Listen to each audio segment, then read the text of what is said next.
Hello students, मैं उम्मीद करता हूं कि आप सभी अपने अपने घरों में होंगे, सुरक्षित होंगे और आपकी प्रिपरेशन बहुत अच्छी चल रही होगी।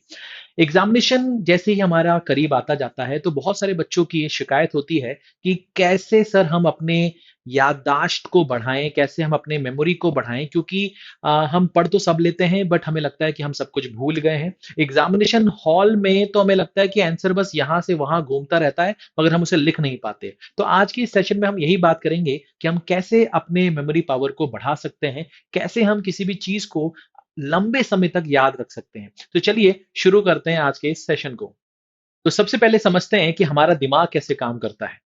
जर्मन साइकोलॉजिस्ट हरमन इबनगस, जिन्होंने फॉरगेटिंग कर्व का इजाद किया, जिन्होंने अपनी रिसर्च में ये बताया कि कोई भी व्यक्ति अगर बहुत अच्छा स्टूडेंट है, चाहे वो एवरेज स्टूडेंट है, तो अगर वो कोई भी चीज याद करता है तो 1 घंटे के अंदर अंदर वो केवल 44% चीजें ही याद रख पाएगा और 56% चीजें वो भूल चुका होगा। दिन खत्म होते होते वो केवल 33% चीजें ही याद रख सकता है और 2/3 उसके दिमाग से उड़ चुका होगा। यहां तक ये बातें नहीं रुकती। अगर आप 6 दिन तक इसको देखेंगे उनके रिसर्च के हिसाब से, तो उनका ये कहना है कि 6 दिन बाद केवल 25% चीजें ही उसे याद रहेंगी, 75% उड़ जाएगा। ये उनके रिसर्च हैं। अब आप सोचिए कि अगर हमारा दिमाग इस तरह से काम करता है तो इसका सोल्यूशन क्या है? इसका सोल्यूशन क्या है? और हरमन इवनगस ने क्या इसका सोल्यूशन दिया? उनकी रिसर्च क्या है इसके ऊपर? तो उनका सोल्यूशन था मल्टीपल रिवीजन। अब मल्टीपल रिवीजन एक ऐसी चीज है कि हमको मालूम है कि किसी भी चीज को अगर हम पढ़ते हैं, याद करते हैं, तो उसे याद रखने के लिए हमें उसे बार बार रिवाइज करना पड़ेगा। मगर उनके हिसाब से मल्टीपल रिवीजन की स्ट्रेटेजी क्या होनी चाहिए वो देखते हैं। उनका कहना यह था कि सबसे पहला रिवीजन जो होना चाहिए वो इमीडिएट रिवीजन होना चाहिए। इमीडिएट रिवीजन का मतलब क्या होता है कि आपने कोई चीज पढ़ी और उसको थोड़ी देर बाद तुरंत रिवाइज कर लिया। अजीब लगेगा मगर करके देखिएगा, आपको 100% इसका फायदा पहुंचने वाला है, क्योंकि ये रिसर्च काफी बच्चों पर की जा चुकी है। दूसरा उनका था कि आप 1 दिन बाद रिवाइज करें, तीसरा रिवीजन आप 1 हफ्ते बाद करें और चौथा आप 1 महीने बाद करें। यानी कि कुल मिलाकर आपको 4 रिवीजन करने हैं। एक रिवीजन है इमीडिएट रिवीजन, एक है आपका 1 दिन बाद, एक है आपका 1 हफ्ते बाद और एक है आपका 1 महीने बाद। अगर आपने ये 4 रिवीजन कर लिया तो आपको फिर किसी भी चीज को लंबे समय तक याद रख पाने की जो मुश्किलें थी आपको, वो खत्म हो जाएंगी। आप इसे करके देखिएगा, आपको डेफिनेटली बहुत बहुत बहुत फायदा होगा। ठीक है, चलिए बात करते हैं नेक्स्ट पॉइंट की। नियर एक्सपोजर इफेक्ट और फेमिलियरिटी इफेक्ट क्या होता है? इसके पहले मैं आपसे एक सवाल पूछता हूं। मैं अगर आपसे पूछूं सर्च इंजन, तो सबसे पहले आपके दिमाग में आएगा गूगल। अगर मैं आपसे पूछूं कि जन गण मन के बाद क्या आता है, तो आपके मन में अपने आप आ जाएगा अधिनायक जय है। क्या मतलब है इसका? मैंने ये सवाल आपसे क्यों पूछे? हम जिनके साथ ज्यादा फेमिलियर होते हैं या जिन चीजों को हम बहुत ज्यादा बार देख चुके होते हैं, कर चुके होते हैं, उन चीजों के साथ हम ज्यादा कंफर्टेबल होते हैं और वो चीजें हमें ज्यादा याद रहती हैं। अब जैसे अगर मैं बात करूं गूगल की, तो गूगल को आपने याद नहीं किया है मगर गूगल को आपने यूज किया है तो आप उसके साथ फेमिलियर हो गए हैं। जनगण मन को आपने कई बार गाया है तो आप उसके साथ में फेमिलियर हो चुके हैं। तो यही चीज अगर हम अपने पढ़ाई में लेके आए, हम चीजों को जब पढ़ते हैं और हमें वो चीज डिफिकल्ट लगती है तो हम उसके पीछे की कहानी के बारे में सोचें, उसकी कहानी को पता लगाएं कि इसके पीछे की कहानी क्या है। अगर हम ये तरीके अपनाते हैं तो हम चीजों को लंबे समय तक याद रख सकते हैं। चीजों को अगर हम एसोसिएट कर पाए, किसी चीज से जोड़ पाए, तो वो चीजें हमें लंबे समय तक याद रहेंगी। आपने देखा होगा कि कोई भी एड जब आप यूट्यूब पर देखते हैं, कोई चीज, कोई वीडियो, या अपने घर पे कोई टीवी पे कोई प्रोग्राम देख रहे होते हैं, तो एक पर्टिकुलर टाइम इंटरवल के बाद वो एड बहुत बार आता है, बहुत बार उसका रिपीटिशन होता है। ये मियर एक्सपोजर इफेक्ट को यूज करती हैं हमारी ए एड एजेंसीज। वो बार बार आपको वो एड दिखा दिखा के आपको याद करा देती हैं, आपके मेमोरी में बैठ जाती है कि जोमेटो भी कोई एक नई चीज आई है, ठीक है, स्विगी भी कोई नई चीज आई हुई है। ठीक है, तो आपको चीजें याद रह जाती हैं। ठीक है, बात समझ में आ रही है? तो आप इसका अपनी पढ़ाई में कैसे यूज कर सकते हो कि पहली बात तो आप उसके साथ फैमिलियर हो जाओ। फैमिलियर होने का मतलब ये है कि आप उसके पीछे की कहानी के बारे में सोचो। अगर आपको लग रहा है कि इसको मैं इसके साथ एसोसिएट कर लूं, तो आपको वो चीज लंबे समय तक याद रहेंगी। बात समझ में आ रही है? हाँ या ना? चलो, अब बात करते हैं सीपीए अप्रोच की। अब बात करते हैं सीपीए अप्रोच क्या होता है। एक्चुअली में कॉन्क्रीट पिक्टोरियल एब्स्ट्रैक्ट अप्रोच इसको कहते हैं। आपने देखा होगा कि छोटे बच्चों की किताबों में जो एप्पल को शो करना है तो वो एप्पल की फोटोज बनाएंगे छोटी छोटी, अगर वो 3 एप्पल दिखाना है तो 3 एप्पल बनाएंगे, उनके बीच में प्लस का साइन बनाएंगे। तो बच्चा उसको याद कैसे रखता है कि ये एक है, ये दो है, ये तीन है, तो ये तीन हो गया। उसके ऊपर कलर है रेड कलर, तो वो रेड कलर से उसको सीखता है कि अच्छा ये रेड कलर है, ये ग्रीन कलर है, ये येलो कलर है। तो ये जो अप्रोच है कि पिक्टोरियल फॉर्म में चीजों को याद रखना, ठीक है, या किसी भी चीज का आपने ड्राइंग बना ली, जैसे फॉर एग्जांपल बायोलॉजी है, तो आप क्या करते हो, बहुत सारे सवाल ऐसे हैं जिसमें आपको उसके डायग्राम्स बनाने पड़ते हैं, तो अगर आप उसको ड्रॉ कर लेते हो तो वो डायग्राम आपको याद हो जाता है, आप उसकी प्रैक्टिस करते हो बहुत, ठीक है। तो अगर आप चीजों को पिक्टोरियल फॉर्म में, आप उसको जैसे शॉर्ट नोट्स बनाते समय अगर आपने कोई बॉक्स बना लिया, इसको कनेक्ट कर दिया कि अच्छा माइंड मैप्स जिसको हम बोल सकते हैं, कि माइंड मैप्स बना लिया आपने कि भैया ये रिलेशन एंड फंक्शन है, तो इन्वर्टिबल के लिए क्या होगा, कॉम्पोजिट के लिए क्या होगा, ठीक है। फिर उसके बाद फिर अगर वो इनटू ऑन टू फंक्शन है तो क्या होगा। तो आपने इस तरह से पिक्चर के फॉर्म में उसको बना लिया और आपने उसको अपने स्टडी टेबल के पास लगा लिया, अपने अलमीरा पे लगा लिया, जहां आप सोते हैं वहां आपने उसको रख लिया। तो कई बार जब आप उसको देखते हो और वो पिक्चर के फॉर्म में होता है, तो पिक्चर के फॉर्म में होता है तो वो पूरी थ्योरी नहीं होती कि आप लाइंस को पढ़ रहे हो, एक एक वर्ड को पढ़ रहे हो, एक एक सेंटेंस को पढ़ रहे हो, आप उस पिक्चर से ना पूरी कहानी बना लेते हो। और ये बहुत जरूरी होता है, ये रिवीजन में बहुत काम आता है, और लंबे समय तक अगर आपको किसी चीज को याद रखना है तो ये तरीका बहुत अच्छा तरीका माना जाता है। अभी इसके ऊपर जो छोटे बच्चे हैं उनके ऊपर इसको अप्लाई किया जा रहा है, और ये देखा गया है, रिसर्च ये बताती है कि ये ज्यादा इफेक्टिव है, जो बहुत पुराने तरीके जो हमारे देश में अभी भी अपनाए जा रहे हैं उसके मुकाबले ये बहुत ही अच्छी टेक्निक है, और काफी अच्छे रिजल्ट्स हमने देखे हैं बच्चों के ऊपर। ठीक है, चलिए बात करते हैं नेक्स्ट पॉइंट की। ऑडियो बुक कॉन्सेप्ट, ये बड़ा अच्छा कॉन्सेप्ट है। मुझे लगता है कि इसे आप लोग को अपने लाइफ में अप्लाई करना चाहिए। आपने देखा होगा आजकल बहुत सारे नॉवेल्स या बहुत सारी स्टोरीज, अगर आपके पास टाइम नहीं है पढ़ने का तो आप ऑडियो बुक चला सकते हैं, हेडफोन ईयरफोन लगा के अपना काम करते रहिए। आपने ऐड देखे होंगे इसके। तो इसी को हम पढ़ाई में कैसे यूज कर सकते हैं, अप्लाई कर सकते हैं। मेरा ऐसा मानना है कि बहुत सारे लोग जो हैं वो बोल बोल कर पढ़ते हैं, और ये अच्छा भी है। रिसर्च कहती है कि अगर आप किसी भी चीज को अगर एक बार बोल दें तो वो आपको लंबे समय तक याद रहती है, उसके चांसेस बढ़ जाते हैं याद रहने के। तो ऑडियो बुक कॉन्सेप्ट क्या कहता है इसमें, कि आप कोई भी चीजें जब आप पढ़ें पहली बार तो आप उसको बोल बोल कर पढ़ें, और उस समय अपने फोन का वॉइस रिकॉर्डर चालू कर दें। अब होगा क्या कि आपने जो कुछ भी बोला हुआ है, जो कुछ भी आप पढ़ रहे थे, सवाल उसके जवाब, वो सब कुछ रिकॉर्ड हो गया है। अब आप उस रिकॉर्डिंग को कभी भी सुन सकते हैं। आप कहीं पर ट्रैवल कर रहे हैं, आप स्कूल जा रहे हैं, स्कूल से आ रहे हैं, कहीं मॉल में बैठे हैं, किसी का वेट कर रहे हैं, या कुछ भी कर रहे हैं, या रात में आप सोने के लिए गए तो आपने हेडफोन लगा लिया, और जब तक नींद नहीं आ रही तब तक आप उसको सुनते रहे।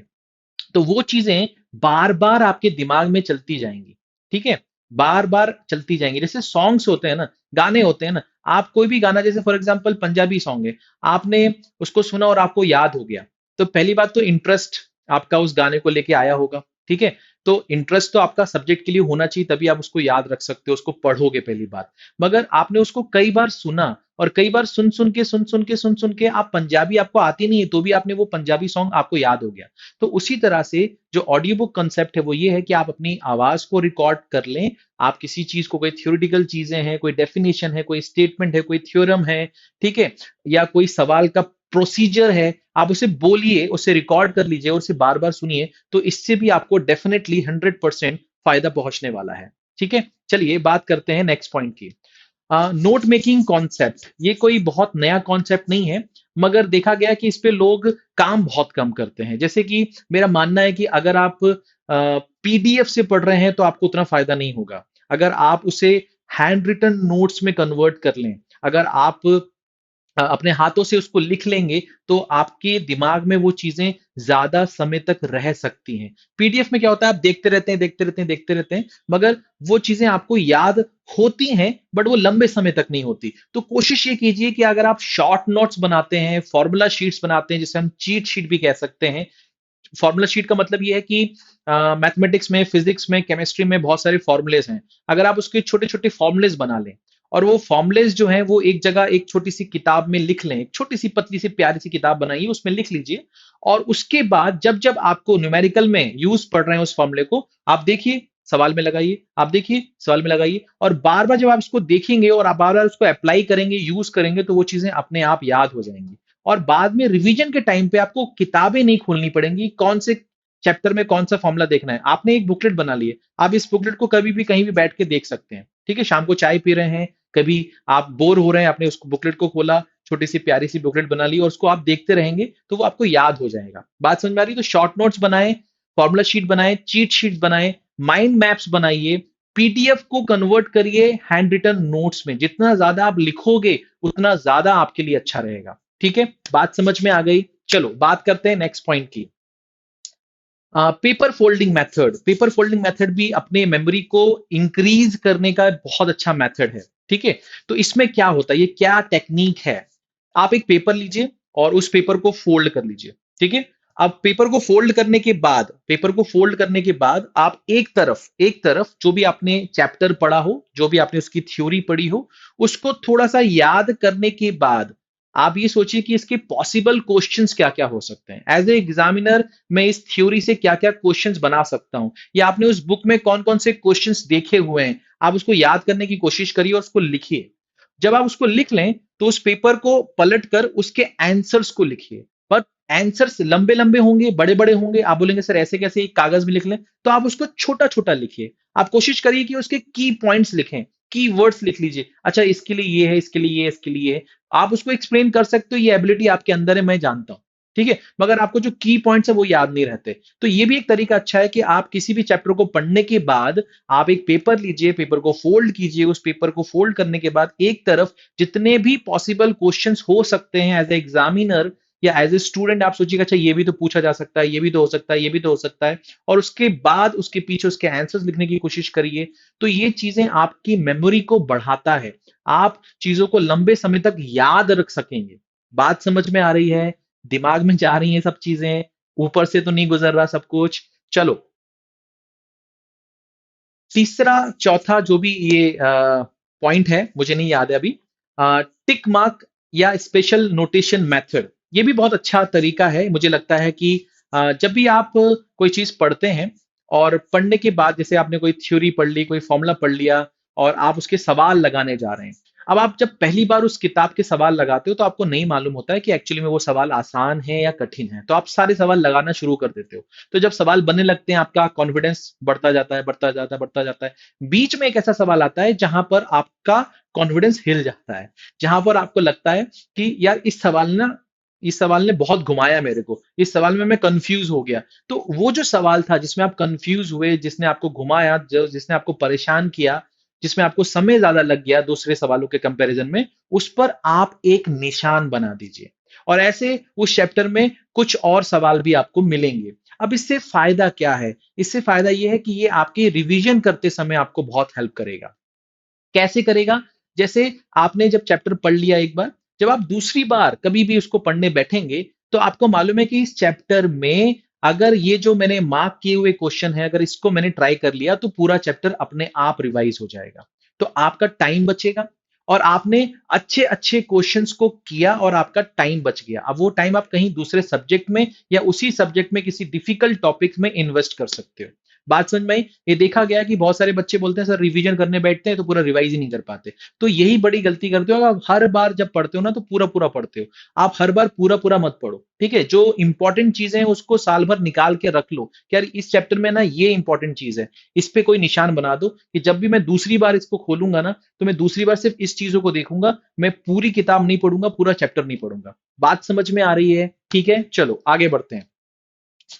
और अब मैं आपको बताने वाला हूं सबसे बेहतरीन और सबसे प्यारा मेथड। अगर आपने इसको अप्लाई कर लिया अपने जीवन में तो आपको कभी भी ये शिकायत नहीं रहेगी कि सर हमें याद नहीं रहता। और वो मेथड है टीचिंग।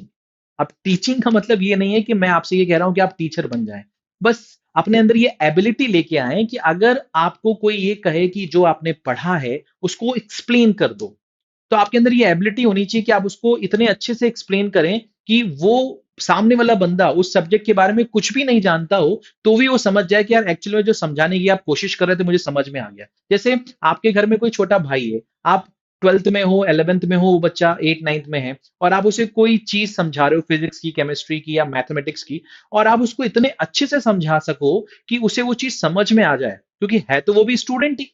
कोई चीज 8वीं क्लास के बच्चे को अगर आप 9th क्लास की कोई चीज पढ़ाओगे तो जरूरी थोड़ा है कि उसको सही समझ में आए, बिल्कुल आ सकती है। डिपेंड करता है कि आप उसे कैसे समझा रहे हो। तो अगर आप अपने अंदर ये एबिलिटी लेके आ जाते हो कि आप किसी भी चीज को पढ़ा सकते हो, किसी भी चीज को किसी को समझा सकते हो, और आपके घर में अगर कोई छोटा भाई बहन हो, आप उसको बोलो कि तू आधे घंटे बैठ, मैं तुझे ये चीज समझाता हूं, आप प्रैक्टिस में लाओ। या तो बंद कमरे में आप खुद से प्रैक्टिस करो एज ए टीचर, कि अगर ये चीज मुझे अभी पढ़ानी हो किसी को तो मैं कैसे पढ़ाऊंगा। आप देखना इसका इतना अच्छा असर होता है, लोगों को चीजें याद हो जाती हैं।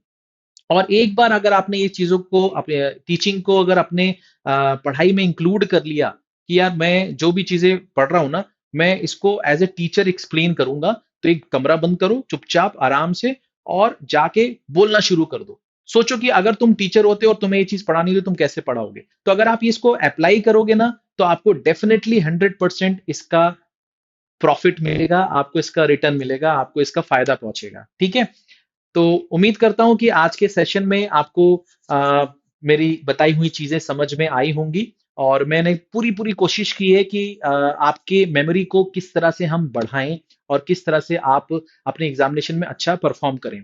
कुछ चीजें मैं आपको और बता देता हूं इसके अलावा भी, कि अगर आप अपने एग्जाम की प्रिपरेशन कर रहे हैं तो कोशिश करिए कि नींद भरपूर लीजिए।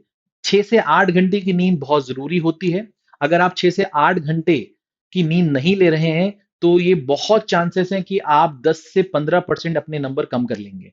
तो आप कोशिश करिए कि नींद के साथ कॉम्प्रोमाइज मत करिए। अगर आप ये सोच रहे हैं कि मैं यहाँ पर कम सोऊंगा और ज्यादा पढ़ लूंगा तो इसका बहुत बुरा इफेक्ट पड़ेगा आपके मेमोरी पे भी और आपके रिजल्ट पे भी। ठीक है। दूसरी चीज, एक और इंपॉर्टेंट बात है, कभी भी जब भी आप पढ़ने बैठें तो खुश होके बैठें और भूखे पेट ना बैठें। हमने देखा है कि बहुत सारे बच्चे जब भूखे पेट बैठते हैं तो वो लंबे समय तक नहीं बैठ पाते। दूसरा, पढ़ाई में मन नहीं लगता, और जो कुछ भी अगर वो याद करने की कोशिश करते हैं वो याद भी नहीं होता।